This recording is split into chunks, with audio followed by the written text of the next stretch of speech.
And then obviously we'll have some time. We'll have plenty of time. We can discuss some other topics. We want to definitely cover anything that we need to. But I know one of the things that we talked a little bit about in recent, and we're seeing it more and more. And that's why I want to talk about it a little bit. And we can beat this thing like a dead horse, but our contingencies, I'm seeing them more and more.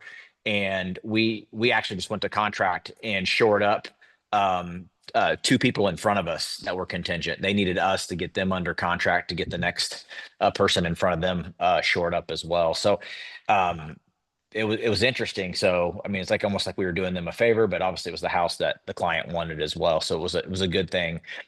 Are you guys seeing contingencies out there? Are you seeing more things happening with those, more conversations going on around that?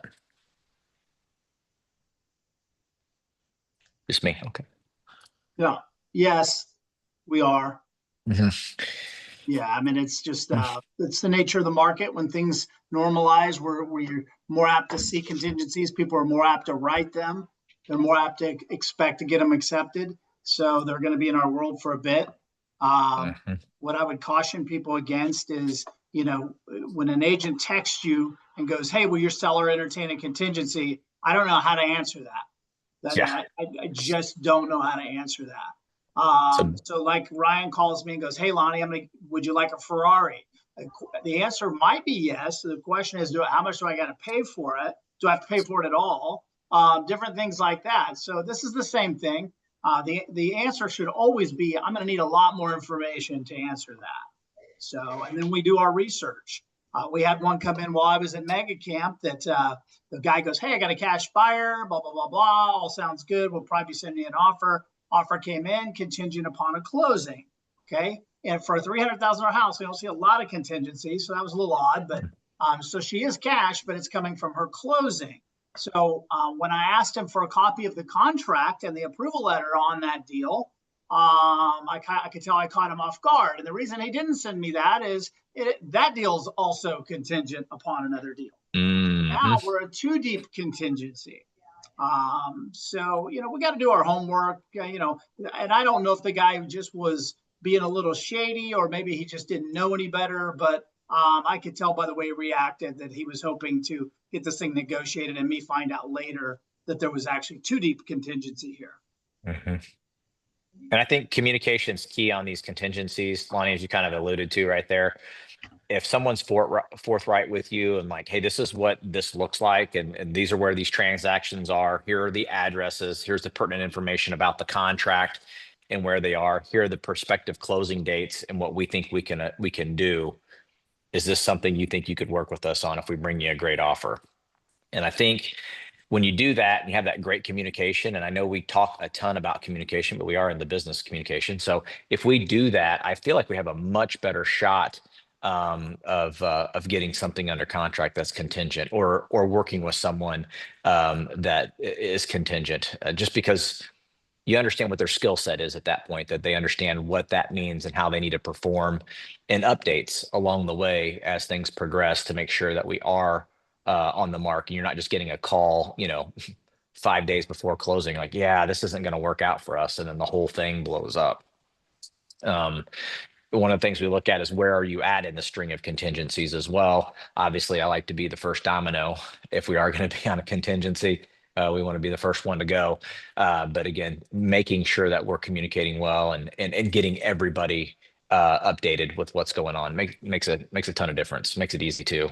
So knowing the agents helps as well.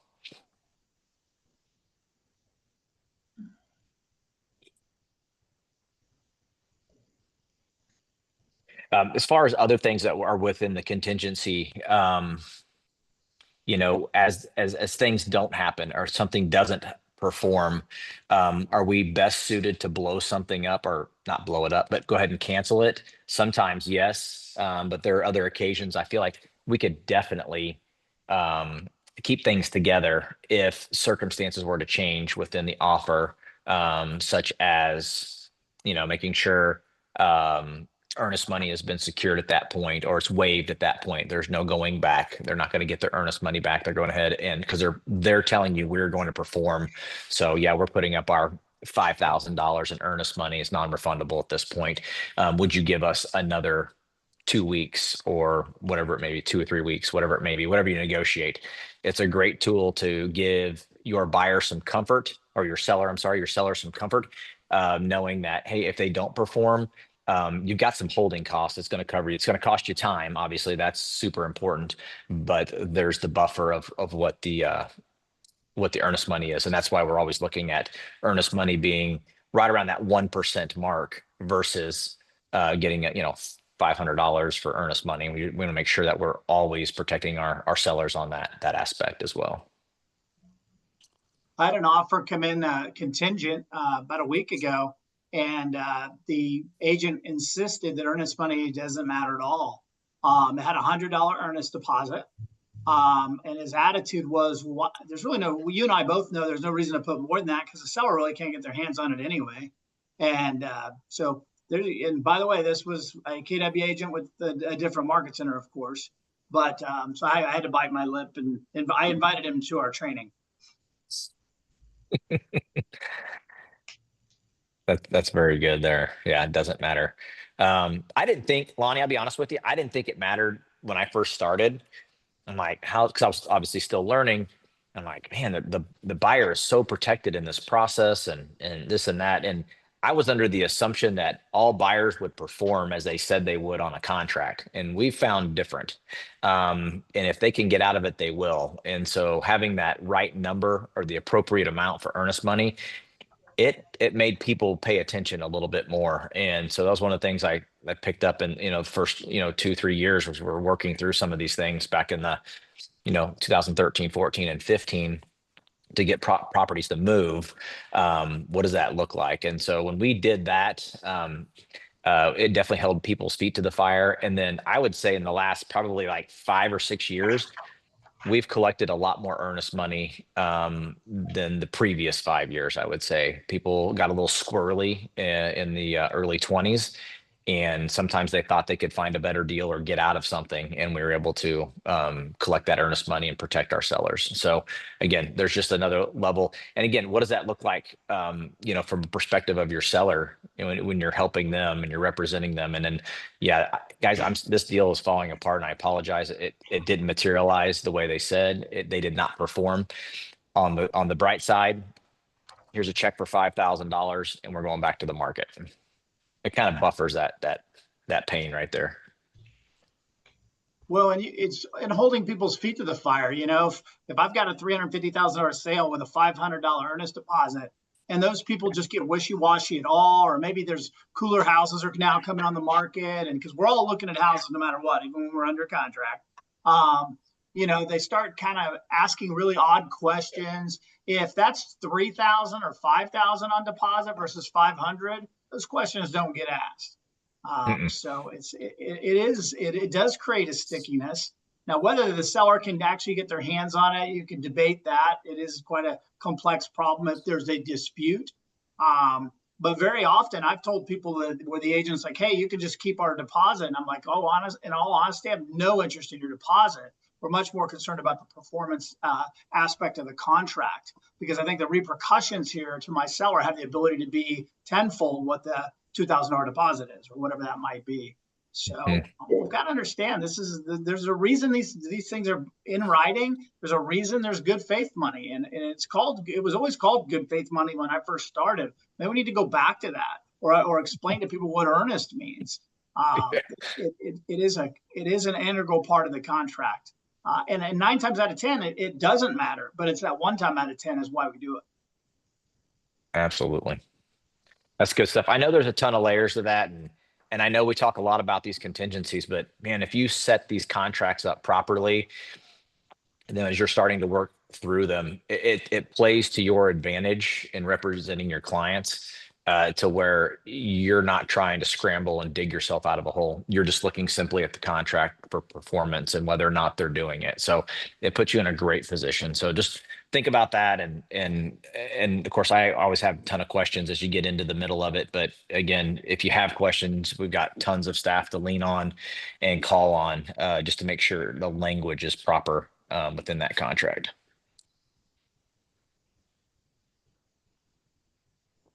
All right. Anything else we want to talk about contingency wise? No, but I do have a question. Fire away, Am I Trisha. allowed to throw it out there? I need a little help. So We all do. yeah, this was the situation. Sorry, I'm sitting at a inspection with Ron. So if you see them walk by, that's what we're doing. But my question is I inherited clients from a lender that I've used before. We just went under contract on a property. However, before I got them, they were under a contract on another property and they were unrepresented. When they went to their final walkthrough, there was the seller had taken the refrigerator, the seller had not fixed things, and there was water coming in the fireplace because it was raining. So they didn't close. So now we have this, they haven't canceled their contract because the seller won't give back earnest money. But now we're under contract. Do I need to say, you guys have to cancel that contract and you're just going to have to forfeit your earnest money? Because if you keep waiting and hoping that works out, you're under 2 contracts. Was it a listed property? Yes, and another agent wrote the offer for them, the one that was listing. So she obviously was not happy because she was making both sides of it and they didn't close, but they didn't go to, and she told them, you have to close. And they're like, no, we don't. We're not closing because you didn't do your part. So they feel like you didn't appear, despite the water situation, you didn't do the things you were supposed to do. And they're like, not giving back this money. Right now, I think they're under 2 binding contracts, is what I think I hear, regardless of the walkthrough. Yes. I don't know. I can't say what. It's not for us to say whether they had the right to walk away from that deal or not. Generally speaking, when we had a walkthrough last week where the air conditioner was completely shot. They did the walkthrough, it was 90 degrees in the house. Next day was closing. Right. So within 24 hours, we had a heating and cooling guy out there, and it was a $2,800 fix, but we got it fixed. We did have to extend the closing a day. So yeah, the people didn't want to close. I don't blame them, but nonetheless, they didn't walk on the deal. We had the right to correct. So I don't know where all that stands with these people, but I would be, if I'm that person, I'd be very concerned that I have a binding contract on 2 houses. They need a cancellation, I believe. Are they outside the closing or the parameters of the contract as far as closing? Is that expired, that time? Have they gone past that? I assume they have. Yeah, okay. It was the next day and it didn't happen. So that's been 2 weeks, maybe. They still need a cancellation though, don't they? I'm not a broker, but I feel like they still need a document. Yeah, 2 weeks ago, they immediately ran out and contracted another house.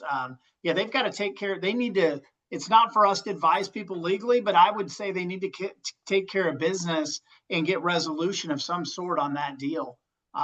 Okay. And so reaching out to the agent that chose to, work both sides of it and say, hey, we need to get released on this. They may sacrifice some money. I don't know. But at the end of the day, they need to get released on this. Otherwise, down the road, somebody could come back on them and say, hey, you walked away from this deal. We sold the house for less money. We also had carrying costs, blah, blah, blah, blah, and you owe us X. So whatever it takes to get closure on that deal is what, maybe they could split the earnest money. I don't know enough about it. I offered that. I don't know if it's been offered. Yeah. It was a suggestion, but I don't know if it's gone that route. But the fact is we need a cancellation, and that's what I wanted to confirm. Okay. Yeah. Thanks, everybody. They can clearly show that the seller did not perform to the contract, and that was the reason why they didn't close. I wouldn't offer up any of the earnest money. The earnest money can't be collected twice on a property. So if it is listed and they do decide to go back to market and put it under contract again, they'll receive another contract, but then they'll have earnest money twice. They can't do that. The seller's going to have to relinquish that at some point. So it will come back to them. They are back on the market. My opinion is that money will come back to them when they go back to contract. I don't know the time frame of which it will happen. That money's not coming soon, I don't believe. But to Lonnie's point, exactly, get a cancellation to show they have no intent in pursuing that. It's great that they're back on the market active, but they're doing that without a cancellation document too. So there's several things that have not been done properly. I'm sure they're probably ready to sign that cancellation. As far as the where the earnest money is going to go, that's going to be up for debate later. But I think it's going to force the hand when they want to sell and go to contract with another buyer.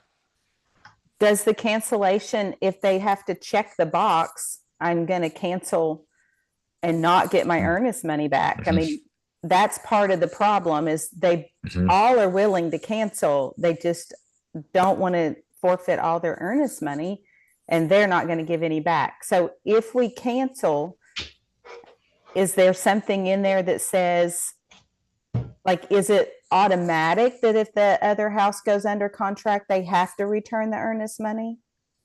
I wouldn't say automatic. I wouldn't say automatic at all. Right. Nothing's automatic. Yeah, there's a lot of little nuances that people can do, but technically it's very difficult for a seller if they have yet to release a contract to then go contract it again. Now it is outside of the what was going to be the closing. My concern for your people, they're going to resell this house, and if they take a loss of any versus what they had, they're going to maybe come back on your people and say, hey, we ended up selling it for this and you backed out on our deal and we were damaged as follows.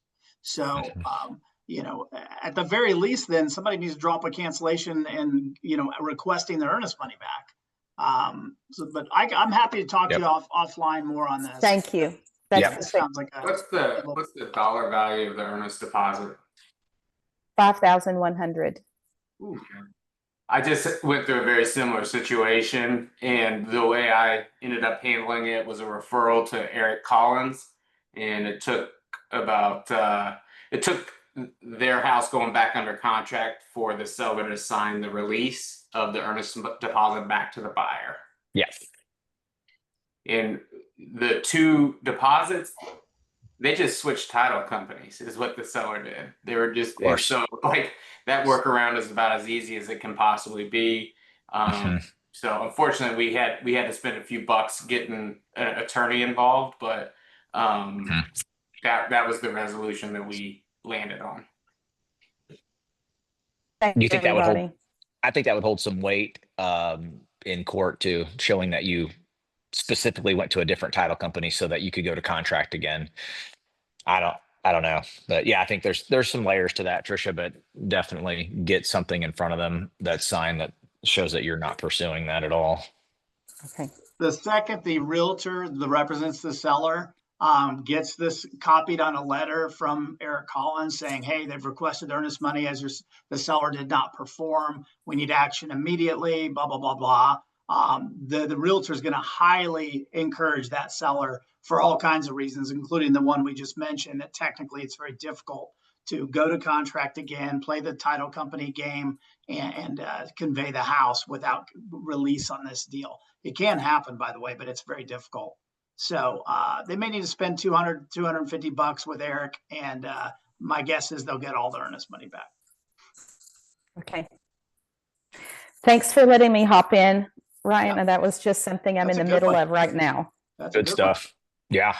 It is good. And one thing I would point out about that cancellation form is that it's not just a cancellation form. It's not just about the earnest money, but it is a mutual release agreement as well.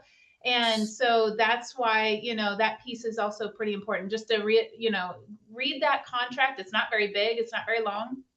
I know we just really look at that to cancel and then where does the earnest money go? But it does also release, what's it say? It actually says the parties hereby release all of their rights and interests to the contract. So that's the piece I think you definitely need. Yep. And you don't represent them on this at all, Trisha. So your clients need to request that to be written up by the listing agent. Don't get involved in that transaction if you're not representing them on that. I am not. In fact, on our buyer's agency agreement, I excluded that address because I didn't want to be attached to it in any way. Perfect. Perfect. Yep. Cover your butt. Good stuff. I'm learning. Hey, you gotta make a few mistakes along the way. The hopeful part is we come into this room here and have these conversations and go, well, I'm never doing what Ryan did. He really screwed up. You know, so it happens. I mean, we've made $10,000 mistakes before. It sucks, but it's all right. Move on. So, all right, guys. Something else. I know we talked a little bit about client appreciation parties, and we haven't had one for a little while. We're looking at putting together something at Big Irontown this fall, and we're kind of preliminary, but I want to get it on your radar a little bit because it's an opportunity to bring in some of your clients. And what's going to happen is we're going to be working to get some vendors to sponsor quite a bit of the expense, and it's gonna leverage you to be able to bring your clients in. We're looking to try to get tickets right around, I think, was it $10 or $15, Brandy, something like that, to be able to invite your clients on a kind of a date night. And we're working on music and so, you know, obviously having a bar, doing some other auction items out there for fun, and just having a great night out in Pleasant Hill. So that's kind of on the horizon. I believe it's the day after Halloween, so November 1st is tentatively where we're at on that. So mark your calendars on that. If you haven't done a client appreciation party, this one is awesome. It'd be awesome because, again, the cost of doing one, it can cost you thousands. This is the one that would maybe cost you a couple $100. And so we'll get more information out there as we move forward, but that's definitely a great way, as I segue into the next piece, to get referrals. And that's something I believe we don't do a good enough job on, is speaking to our people within our database and getting referrals and asking for referrals and teaching them how to get us referrals in the proper way so that we can maximize our efforts and in the shortest amount of time, because we don't have a ton of time. So how do you get those referrals to come in?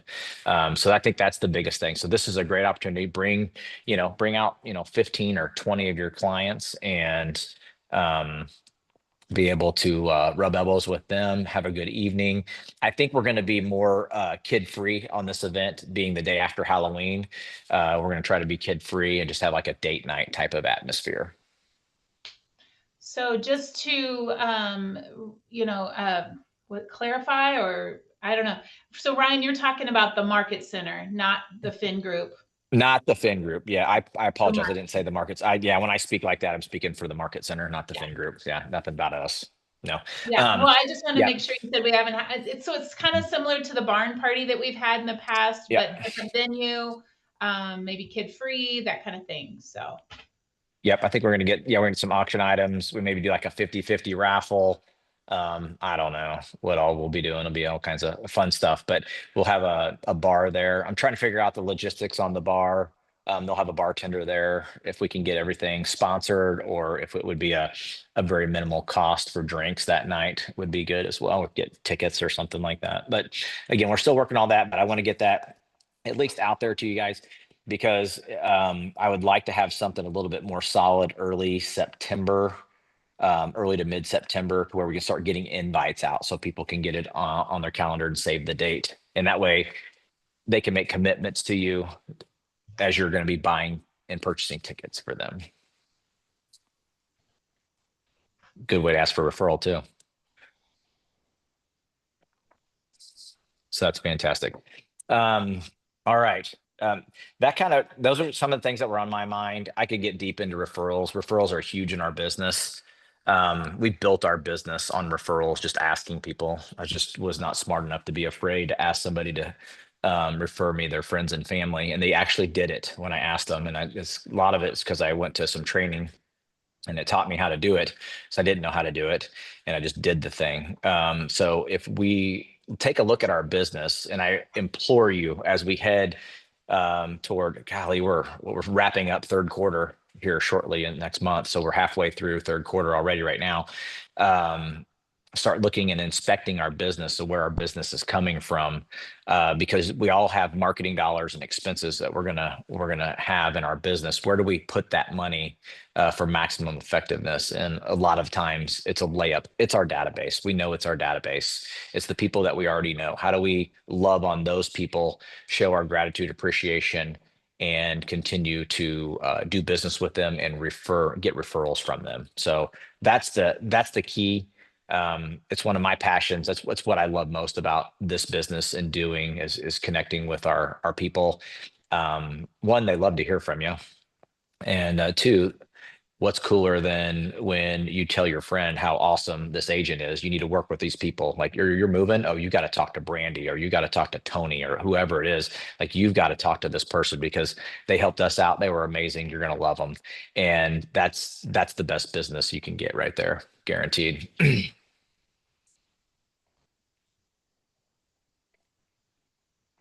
Is anybody struggling on getting referrals? Is anybody like, man, I don't know what to do or what to say, or it just feels awkward to me, or what if they say no? Or is anybody struggling with that? Or is this a category that, man, we got this already, Ryan?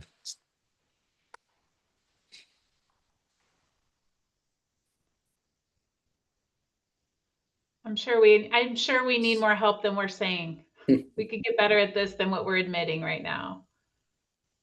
I'm more comfortable asking someone for a referral that I've helped in some way. I'm less comfortable still. I'm still learning how to ask, which I'm doing, but I don't know that I'm doing it so well that my network, my database, trying to,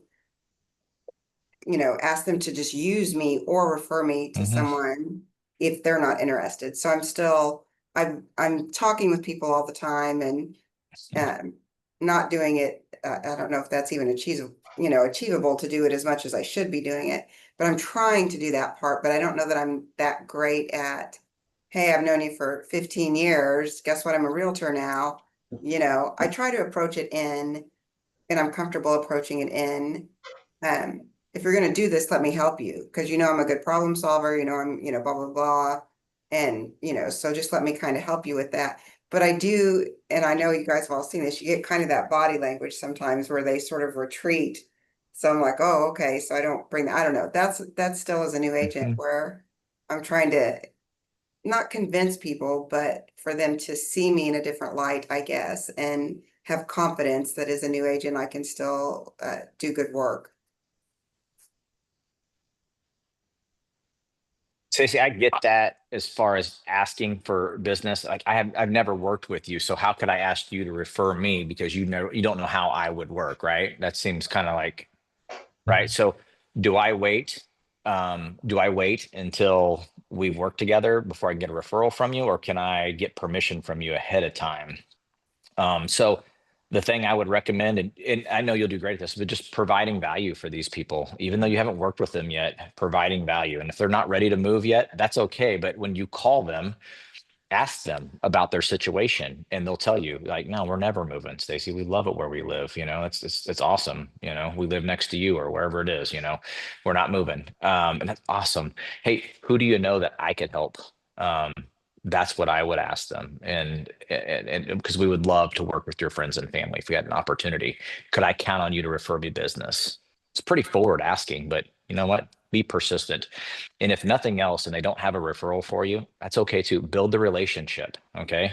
Always work on building a relationship every time you call them. Don't call them with your hand out every time, like, hey, feed me, feed me, feed me. Like, hey, Stacey, I'm calling you today because I just did a market study. And what I found out was the homes in Raintree are actually selling 7 days faster than the homes in Winnebago. And the reason why is because of this is what I think. And we're also looking at what the average returns are on these houses, and give them a couple numbers and show them a benefit of what you do. And they're like, oh, well, okay, Stacey's got her license. She actually knows her numbers. Oh, that's fantastic. And you'll build that relationship and you don't have to wait 5 years for them to move before you can ask for a referral. You can get 2 and 3 referrals before you even work with them. Where's your best? So I appreciate you bringing up like providing the numbers. I've lived in Raintree 15 years. I just found out it's actually 3 separate. It's Raintree Estates, Raintree South, and then Raintree. So when I try to pull a neighborhood, it does not pull Raintree. It pulls each of those. So I can't, what I wanted to get was like if I pull the zip code, it goes way over to Longview. So I'm like, where can I get a nice snapshot or a consistent, I'm looking for consistent, little reports or snapshots that I can keep posting on social media, that I can keep pushing out. So I haven't quite found the best sources yet. You might have to do a geo search in there and actually outline those particular areas within there. I'm not sure, because the trouble I have, and I think you guys will find this too, not every agent lists the home where it is. They don't put it in the right neighborhood, like Creekmore. They don't put it in Southview. They don't put it in Cunningham. They just put it wherever they want to. And so not every data piece pulls up properly. So the Yeah. geo search, I think, works pretty good. I'm not the master of pulling data. I have somebody for that. I just get to look at the data and spew it, digest it and spew it. So definitely would lean in on someone that's more tech savvy in locating homes. So I would turn it over to anybody here that has a suggestion. I have a couple of thoughts, Ryan. First, Stacy, I struggled with that. I still do to this day, transitioning from one industry into another. And I tried to compartmentalize my databases. I didn't want to alienate people from Page Electric and make them think that I'm not servicing them anymore.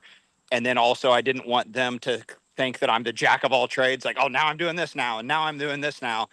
And I really struggled to make that transition. I'm still struggling with it now. And I've been at Southland since I think 2017 or 2018. I'm still struggling with that a little, and I'm going to chalk it up to limiting beliefs. It's all mindset.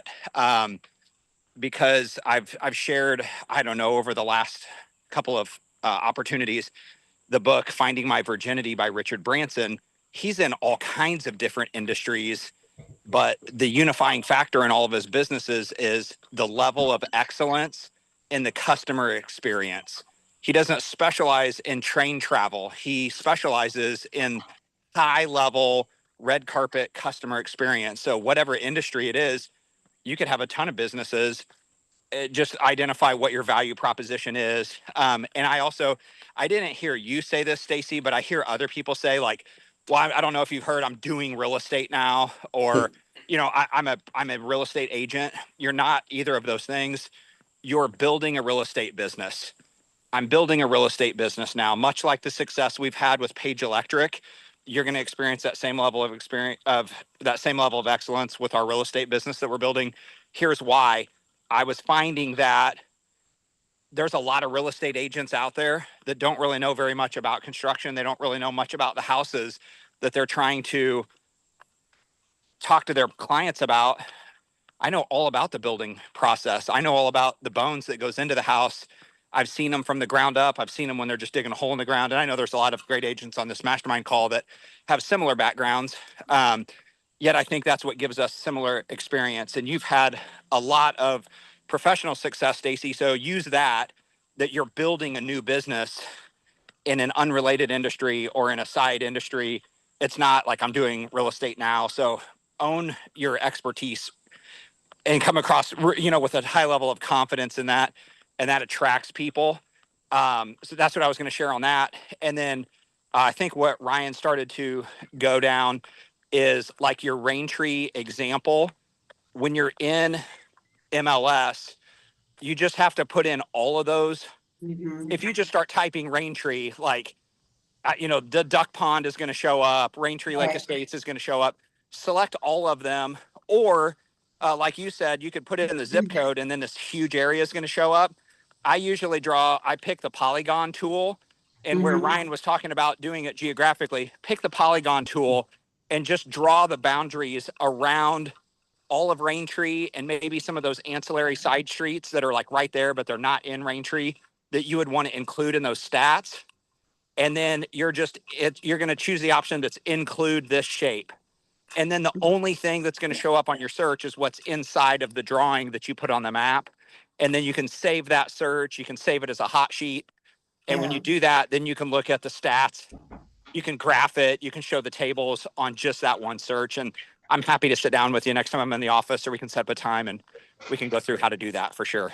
That'd be great. It's really about making it look pretty for me. Like, I'm like a snapshot person, so I can get the raw numbers, but that's ugly. So I'm like, I'm not just going to send out. It's just boring. I want it to look like a Canva thing, but then I get sucked down that. I could spend all day in Canva. So I was trying to get like the RPR, like to produce something pretty but I just think I'm gonna have to create my own, I guess. Don't create your own. Remember from that last class, if you find yourself creating something new, stop, because it's already been created by somebody. Brandy put Canva in the chat box there. There's going to be 1,000 templates that other teams and agents have created. That's exactly what you want. And then all you're doing is each week or each month or whatever, you're just grabbing that data from MLS and plugging it into your template there in Canva. And it'll look, it'll look pretty and fancy and have your image and your graphics and everything on it. But yeah, if you find yourself reinventing the wheel, stop and ask for help, because I promise somebody's already created it. That's great, because I think that helps a lot, because I'm just gonna take all 3 areas and just do the math myself to come up. I'll have Jacob double check it to make sure when I say rain tree and I combine the 3 elements that the average is right and the days on market and things like that. That's helpful. Thank you. Hey, if I can add something back to the referral part of that, something we're trying to be more intentional about is talking about referrals from the listing appointment, not starting after closing. So we talked to them at the listing appointment that, hey, if we do a great job for you, we like people like you, and we hope you'll refer us to other people. Then you get to closing and you say, our coach calls it a permission script, where you basically say, we've had a good experience, right? And, feed them the answers to the questions, and then say, because we enjoyed working with you, we really would like to work with other people who are like you, who who you trust. And is it okay if we check in with you every now and then to see if you might have someone we can help? So you're asking permission. So then 2 months later, when you haven't talked to them for 2 months, you've already laid the groundwork for permission to call them, email, text, and ask about potential referrals. And there's also an MLS advanced stats class at KCRER that might help you with some of that stuff you're looking for as well, Stacey. I was just going to add, because I'm pretty tech savvy. Right there with you. Creekmore, Rain Tree, all these areas that have multiple little segments. What you can do, like, for example, if I just want to look at solds in Creekmore for the last 360 days or whatever that might be, put Creekmore in there and put a star behind it, and that will pull up all of the Creekmore, anything with Creekmore in it. That'll get you the Creekmore Villas. That'll get you Creekmore at Cunningham. That'll get you North Point. That'll get you all of West Vale, or whatever the hell they call it. All the segments will be in there. And I didn't do it in Rain Tree, but I just did it in Creekmore to be sure that still worked. But so just like if I was doing a search in Creekmore, sold data 1 year, Creekmore, star, boom, and you'll get all the segments. I'll be here all week for any more tech tips. That's good stuff right there. Thanks. Yeah. I'm just trying to figure out where the star button is. I'm like, I didn't know Asterisk, I had a star button. Right? I can't help with you. Yeah, the asterisk. Okay. I can't help you with keyboard stuff. 8. The 8 button. Lonnie's going to join us on the tech committee. So Lonnie's going to I know asterisks. Yes, that's good. Yeah, I'll be right after.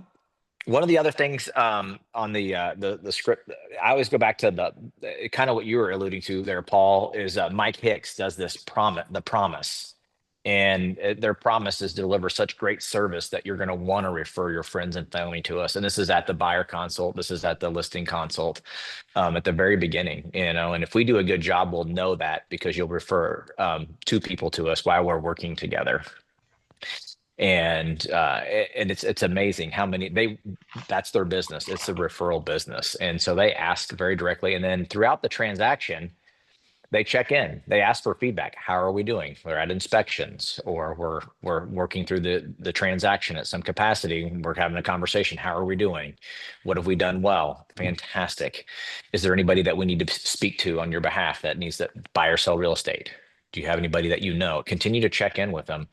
And it's amazing how many more referrals. It's like you feel like you're almost bothering them, but all you're doing, it's mindset. You're programming them to activate their RAS around listening for, I think I want to sell, or I think I want to buy, and that will fly into their ear.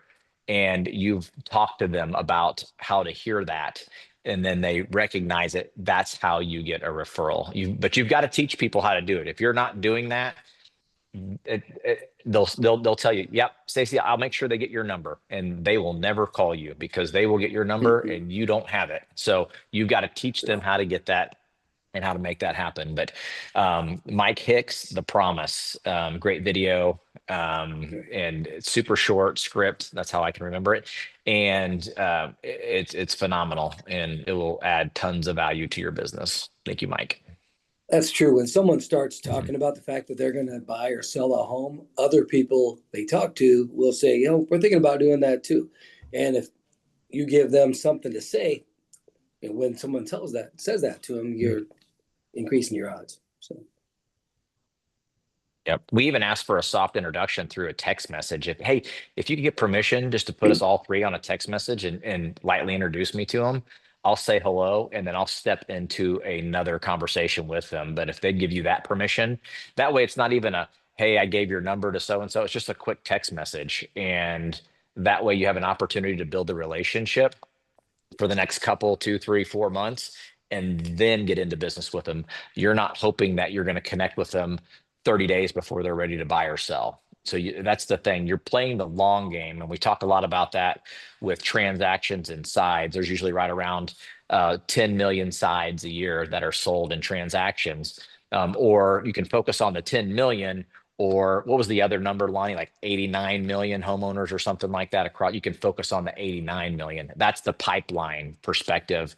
So build this massive pipeline. Don't worry about looking for the now business. The now business will happen. It always will happen. If you're building your pipeline, they're always coming to you. So, but it's just it's a process of being consistent and asking for those and teaching them how to get you the referral. Yeah, I agree with Paul and Ryan there. I mean, we teach people how to treat us. That was an old bold law. I think it's part of the new ones. But I have even had family members that haven't used me.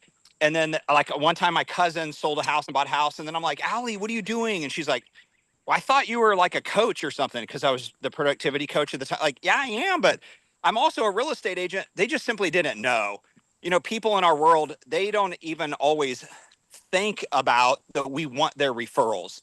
So teaching them that we want you to refer us. I don't care if it's your son and it's his first house and his budget's 150. Like, I want those also. And then Ryan, I love you saying, you know, if you're working your pipeline for the long-term game, the short-term stuff shows up. It's crazy. Just like a couple of times here recently, I've had somebody that I've been working for a long time in my pipeline, and I'm moving them up. Like, they were a 10, now they're an 8, now they're a 7. And then they connected me with somebody who ended up jumping onto my pipeline ahead of them. We closed the deal, and I'm still working that person that's like a 7 or a 6. But because of those interactions and those conversations, they connected me with somebody that was hotter and readier than they were, that wasn't even on my pipeline 3 months ago. And now we've closed a huge piece of the now business and cultivating. Yep. So it's like anything. It's the activity.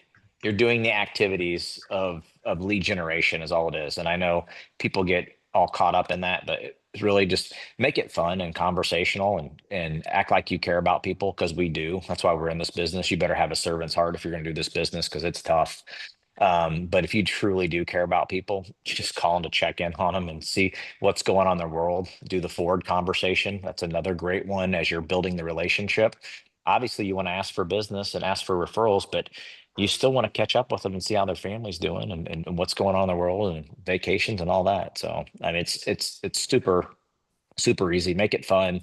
Don't stress out about it. Nobody's perfect in their conversations or their language patterns, but it's amazing when you practice every day and you actually do it.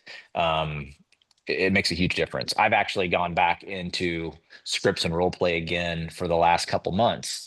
One, I got away from a while. I'm like, oh, I've got it figured out. I really don't. I don't. I've got to continue to practice. So I do it 3 days a week now with our team. So it makes a difference to do that and to work on your language.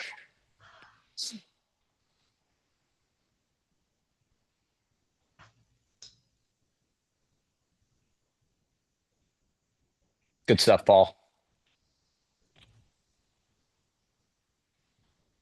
All right, cool. All right, what else do we have? What other questions we have? We got about 10 minutes left. I've covered my agenda. Definitely referrals is my game for sure. What else? What else is out there? We got time for one more topic, maybe. We have mastered real estate this morning. Holy smokes. I can jump in, Ryan. One of the big, and I'll definitely be talking more about this later, a team meeting and other stuff, but one of the big themes, like the big theme of Mega Camp was AI and the future of real estate with AI. And we've talked about it a little bit, but it's here. It's not coming. It's already here. And what they were basically saying is, let's learn how to use this. We're going to need this in our business. This is not going to be something that's negotiable. This is not going to be something that we can choose to use or not use. It's here. It's going to be a big part of our business. And so the sooner we can learn it and understand it and use it in our world for our benefit, the better. And they referred to, like, when the internet came out and everybody was like, oh, I'm not using that. I don't need internet. And people were pushing it off. And I guess, now I wasn't around for this part, but when the MLS went online, there were some agents that were like, nope, I'm not doing that. I'm going to go old school. And so eventually, here we are. We can't do business without the internet. We cannot do business without the online MLS. And so that's kind of how AI is going to be.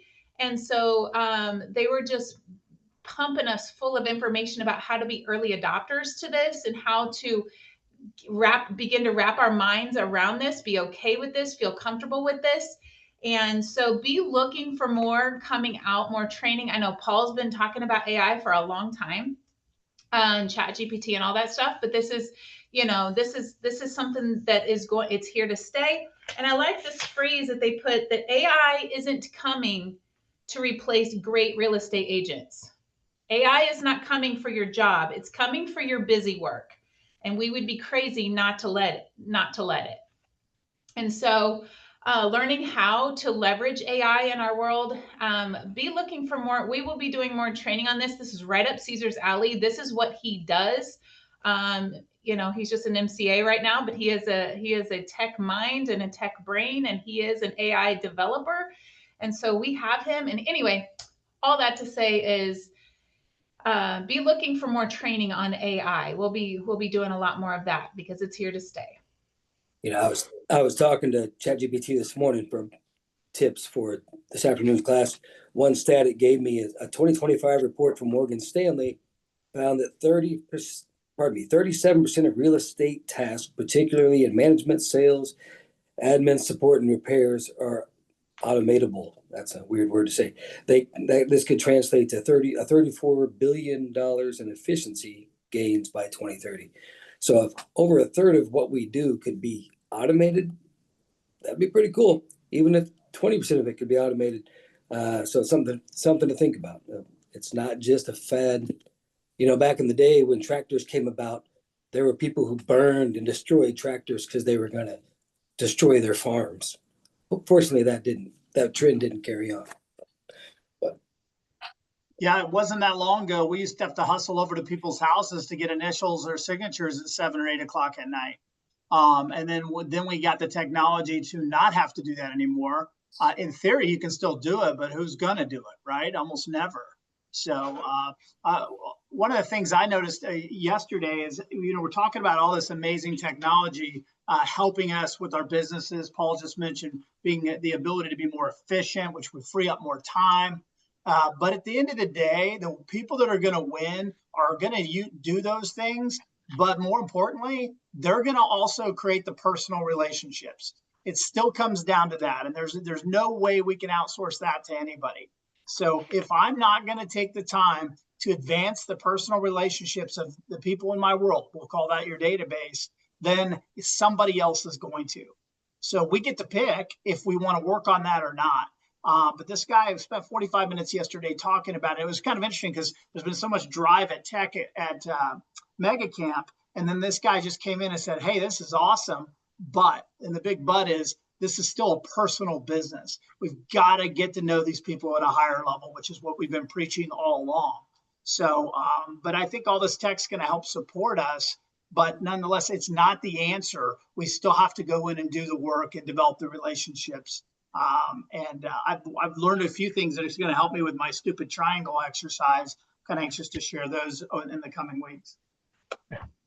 You know, I missed the meeting on Tuesday. I had other obligation, but I know we had a panel in there, and I was talking to Stephanie a little bit about that. And I think she got on Chat GPT and was asking who the best agent to speak with about real estate is in Cass County. And I'm gonna tell you guys, did you guys do that exercise in that meeting?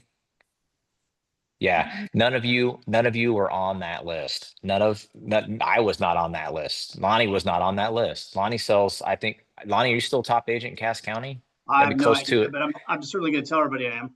Yeah, I do the same thing. Absolutely. Of course, I'm the best. Call me. But we weren't on there. Why not? Because we haven't programmed Chat GPT to recognize us as the best resource to get a hold of. And so, oh my gosh, we could freak out real quick and go, they're not going to call me now. Stop all that madness. It goes back to relationship building. And if you take care of your people in your database, your flock, you're not going to have a problem. You're still going to get inbound, but I think we need to work with AI. I think we need to develop our skill set around that. So I appreciate Paul jumping in. I think Paul was probably one of the first people like 3 years ago. He goes, "Hey man, there's this cool thing out there." And I'm like, "That's stupid, Paul." I didn't listen to him. And so obviously Paul took it and run with it. And that's awesome. And I think it's something we're acknowledging, we're working with, we've actually got, AI that we can work with through objection handling through scripts, and so we can actually go back and forth with that. And so we're at the beginning process of that. But there's some great features that I think that can help us and automate some things and streamline some of the monotonous pieces of this business, so that we can truly do the most important thing in this business, which is communicate. So that's my goal, is to continue to leverage and automate as much as possible, so that we can just work with people and just have an awesome day talking to people. So that's my goal. That's my hope. I'm going to ask Brandy real quick, calendar wise, anything as we come to a close here, anything that we need to talk about upcoming that we've got to get on our list here, our calendar. I'm not looking at it right now, so I'm going off of memory. Sorry. And no, it's okay. I'm looking around going, I've cleaned my desk, so it's not laying right here. So, but we do have tech class today with Paul at 2:00. So that's an afternoon class, 2:00 with Paul here in the Market Center. Next week, we have ALC meeting is on Tuesday. We also have Wealth Wednesday on Wednesday, the 20th. That's next Wednesday. For wealth building, that investment club that starts at 3:00. And then that's all I can remember. So if anybody else has got something, that's, for this week and next week, that's I was going to say the Southland Links website, wonderful. Yep. And it has the Google Calendar right there as well. There we go. And you can click on that and add it to your own calendar, so you can have it right there every day. Puts everyone's birthdays in there and all that stuff. So I encourage you to check that out. Thank you, Caesar, and anyone else who helped him. So. Yes, that is something we have made an effort to do. You guys have asked for it, and we made it happen to where we are publishing that thing. You said, we had people say, can I just click it and it adds it to my calendar? Yes. You can even subscribe to the Southland calendar, and just everything we put on there goes on your calendar automatically. Absolutely. So great point there, Paul. And yes, thank you to Caesar, who designed the southlandlinks.com. Southlandlinks.com, that will eventually replace the flow page. We're not doing away with the flow page yet, but check it out because it's got more stuff than the flow page does. So that's why we went that direction. We can include very cool. That, and people are looking at their calendars all day long, right? And following their schedule. So that's awesome. All right, guys, that's going to wrap it up for today. Awesome. Thank you for joining me today. And push hard the next 2 to 3 weeks. All right, we're wrapping up Q3 right now. Think about that, what we need to get in escrow so we can get it closed in the month of September and make it an awesome week, guys. Go sell something. We'll talk to you later. Very good. Thanks, Ryan. Thanks, Ryan.